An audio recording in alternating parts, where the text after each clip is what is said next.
नमस्ते दोस्तों, आज हम इस खास वीडियो में रोचक विषय पर चर्चा करेंगे, चंद्रयान 3।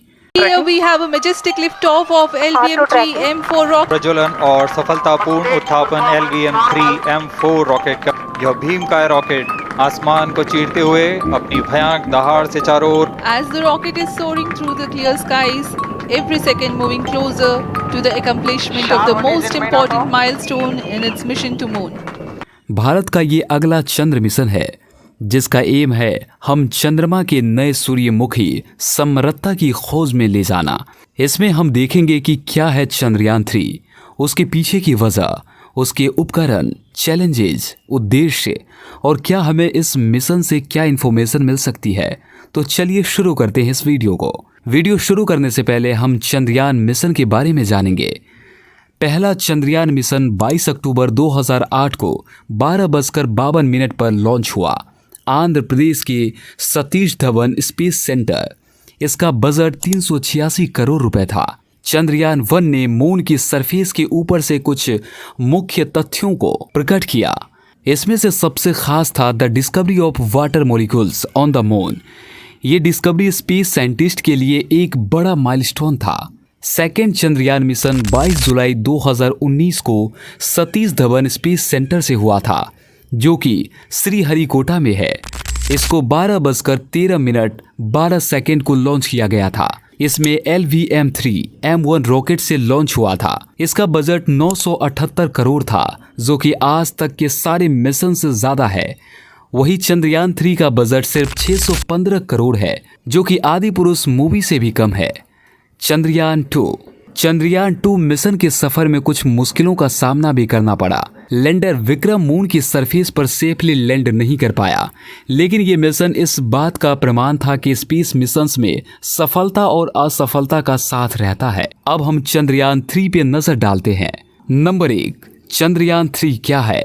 नमस्कार दोस्तों, आज हम चंद्रयान 3 के बारे में बात करेंगे। चंद्रयान 3 एक इम्पोर्टेंट स्पेस मिशन है जो भारत के स्पेस रिसर्च ऑर्गेनाइजेशन यानी कि ISRO, Indian space research organisation, इसका उद्देश्य है चंद्रमा के पृथ्वी से तार पर लैंड कराना, जिससे हम नए तरीके से चंद्रमा के ऊपर रिसर्च कर सके। चंद्रयान 3 का उपकरण चंद्रयान 2 से इंस्पायर होकर तैयार किया गया है। इसमें एक लैंडर और रोवर होंगे जो चंद्रमा के सरफेस पर पहुंचने के बाद उसमें डिफरेंट उपयोगों का अध्ययन करेंगे। नंबर 2, चंद्रयान 3 के पीछे की वजह। दोस्तों, चंद्रयान 2 के चंद्रमा पर लैंडिंग में थोड़ी सी कमी रही थी, इसलिए इसरो ने उसी कमी को दूर करने के लिए चंद्रयान 3 का अनाउंसमेंट किया।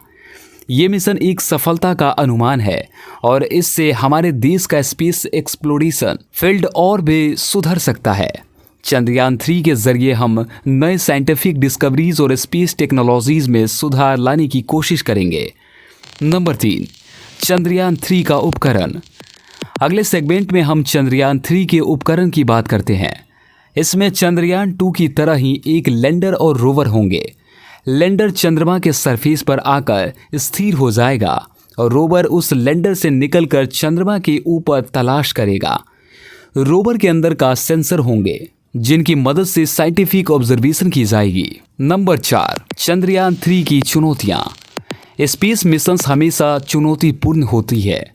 चंद्रयान 3 के लिए भी कई चैलेंजेस हैं, जैसे कि ट्रेजेक्टरी कैलकुलेशन, लैंडिंग एक्यूरेसी और कम्युनिकेशन। लेकिन इसरो की एकाग्रता और मेहनत से हमें विश्वास है कि वो इस चुनौतियों को पार करके इस मिशन को सफलता से पूरा करेंगे। भारत ने पहले भी चंद्रयान 1 और चंद्रयान 2 जैसे सफल मिशंस को पूरा किया है और अब हम चंद्रयान 3 में भी विश्वास रखते हैं।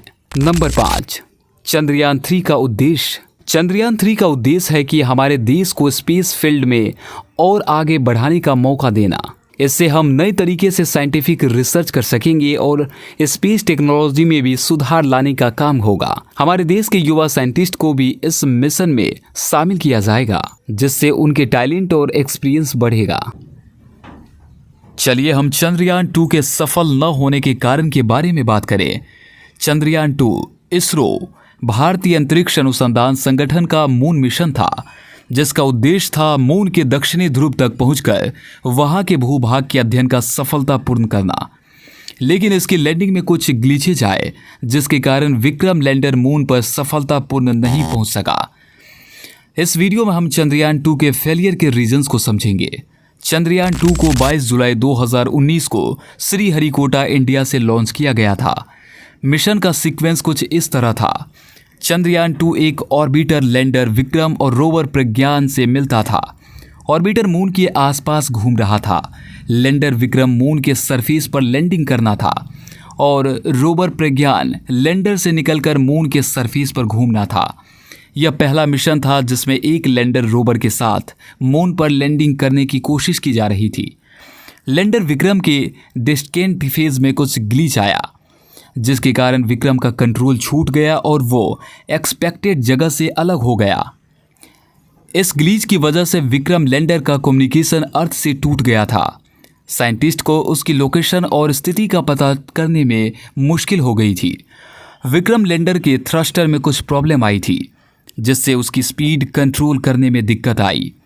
जायरोस्कोप काम नहीं कर रहा था जो लैंडिंग के लिए ज़रूरी था। इस वजह से लैंडर का बैलेंस बिगड़ गया था।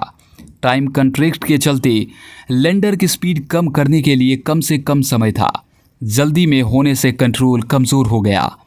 चंद्रयान 2 के फेलियर में कुछ मुख्य कारण थे। सबसे पहला कारण था जायरोस्कोप का ना काम करना जिसके कारण लैंडर का बैलेंस बिगड़ गया। दूसरा कारण था विक्रम के थ्रस्टर में आई प्रॉब्लम जिससे लैंडर का स्पीड कंट्रोल नहीं हो सका। टाइम कंस्ट्रेंट के चलते लैंडर की स्पीड कम करने के लिए कम से कम समय था। जल्दी में होने से कंट्रोल कमज़ोर हो गया। मून के कॉम्प्लेक्स टेरेन के चलते भी लैंडिंग मुश्किल थी क्योंकि वहाँ के अवेन परत और क्रेटर्स थे जिनसे बचना मुश्किल था। चंद्रयान 2 के फेलियर के बावजूद ऑर्बिटर सफलता से काम कर रहा था। ऑर्बिटर मून के आसपास घूम रहा है और मून के रहस्यमय ज्ञान को एकत्र कर रहा है जिससे साइंटिस्ट्स को और रिसर्चर्स को मून की गुप्त बातें समझने में मदद मिलती है। चंद्रयान 2 के सफल न होने के पीछे कुछ तकनीकी और टाइम रिलेटेड चुनौतियां थी, लेकिन इससे हमें नए सीखने और इम्प्रूव करने का मौका मिला। यह मिशन हमारे साइंटिस्ट और इंजीनियरों के डेडिकेशन का सबूत है। स्पेस एक्सप्लोरेशन के सफल में सफलता या असफलता होना आम बात है, लेकिन यह हमें हार नहीं मानने देना चाहिए। हमारे साइंटिस्ट की मेहनत और रिसर्च हमारे देश के लिए एक प्रतिभा का वरदान है। अब हम चंद्रयान 3 के बारे में बात करेंगे। अगर सफल हुआ तो हमारा तीसरा मून मिशन होगा। आप सभी ने चंद्रयान 2 का सफ़र देखा, लेकिन उसमें कुछ अचानक कमियों की वजह से लैंडिंग नहीं हो सकी। लेकिन क्या आप जानते हैं इसरो ने हार नहीं मानी और तैयार होकर चंद्रयान 3 को तैयार किया है। तो चलिए देखते हैं क्या है चंद्रयान 3 की खास बातें। चंद्रयान 3 में पहले किए गए मिशन से कुछ अलग है। इस बार इसरो ने और ज़्यादा खुदाई की और इंजीनियर्स ने सुधार किए हैं उन कमियों को जिससे कि यह सफ़र सफल हो सके। चंद्रयान 3 की पहली खूबी है कि यह सिर्फ लैंडर और रोवर को भेजने का मिशन नहीं है। इस बार इसरो ने अपने स्पेसक्राफ्ट का डिज़ाइन और तैयारी में भी सुधार किया है जिससे कि यह लॉन्च और स्पेस ट्रेवल में भी ज़्यादा मजबूत हो। और हाँ, एक और बात, इसरो ने इंटरनेशनल कोलैबोरेशन को भी अपनाया है जिससे कि हमारे साइंटिस्ट और इंजीनियर्स दूसरे देशों के एक्सपर्ट से भी सीख सके। चंद्रयान 3 के लैंडर और रोवर में भी सुधार किया गया है। लैंडर का डिज़ाइन इस बार और ज़्यादा स्टेबल होगा ताकि वह मून की सरफेस पर आसानी से उतरे। रोवर की पावर बैकअप की इम्प्रूव की गई है ताकि वह ज़्यादा समय तक काम कर सके और हमें मून के सीक्रेट्स को एक्सप्लोर करने में मदद करे। चंद्रयान 3 के मिशन का एक अहम मकसद है लूनर सरफेस को और अच्छे तरीके से स्टडी करना। यह मिशन हमारे साइंटिस्ट को मून की सरफेस और उसके नीचे के लेयर के बारे में ज़्यादा जानकारी देगा। इससे हम मून की फॉर्मेशन और एवोल्यूशन के बारे में ज़्यादा समझ सकते हैं। चंद्रयान 3 का सफ़र हमारे देश के लिए एक साइंटिफिक अचीवमेंट के साथ साथ एक टेक्नोलॉजिकल एडवांसमेंट भी है। इस मिशन से हमारे इंजीनियर्स और साइंटिस्ट को स्पेस टेक्नोलॉजी में भी तजुर्बा होगा। इससे हमारे देश का स्पेस प्रोग्राम और भी ज़्यादा मजबूत होगा। दोस्तों, चंद्रयान 3 का सफ़र एक नई उम्मीद है, एक नई आशा है। अगर यह सफल हो गया तो हमारे देश का नाम फिर से ऊंचे पहाड़ पर होगा। हमारे साइंटिस्ट, इंजीनियर्स और पूरी इसरो पर हमें गर्व है। तो आइए हम सब मिलकर दुआ करें कि चंद्रयान 3 का सफ़र सफलता से पूरा हो और हमारे देश को एक और बार स्पेस में एक नई पहचान मिले। तो दोस्तों, ये वीडियो चंद्रयान 3 के बारे में था। हमें उम्मीद है कि आपको ये वीडियो पसंद आया होगा और आप कुछ नया सीख पाए होंगे। अगर आपके पास इस मिशन से जुड़ी कोई और जानकारी है तो हमें कमेंट सेक्शन में ज़रूर बताएं। मिलते हैं अगले वीडियो में, तब तक के लिए जय हिंद जय भारत। आपसे खास दरख्वास्त है कि आप अगर चैनल पर नए हैं तो चैनल को सब्सक्राइब करके बेल आइकन को दबाना बिल्कुल ना भूलें। हम आपके लिए रोज़ नई इन्फॉर्मेशन लाते रहते हैं।